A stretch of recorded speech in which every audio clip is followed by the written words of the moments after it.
Vou votar favorável, mas independente do governo, nós precisamos projetos, planejamentos e recursos.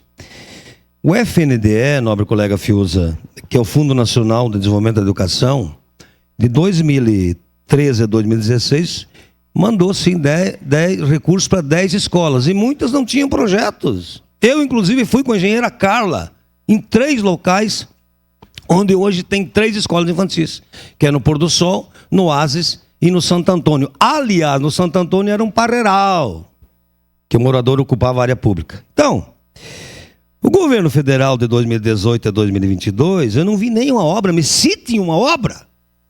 Me cite um apartamento, uma casa popular, me cite uma UPA, me cite uma escola, um instituto federal.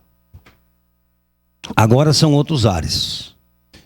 70 leitos, Universidade Federal, 440 apartamentos, 227 novas casas com o governo do Estado também. Então, assim, a PPP da educação infantil é o único caminho que nós temos, porque o município não tem recursos. Eu reconheço, passou pandemia, mas nós precisamos resolver a situação da educação infantil.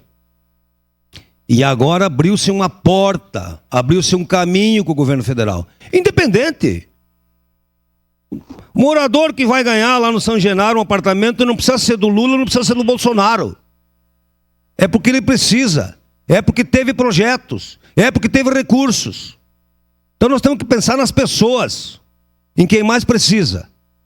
E é por isso que eu defendo que busquemos recursos do governo federal. Não só mandar e a gente não cobrar fatura. Votarei favorável. Obrigado.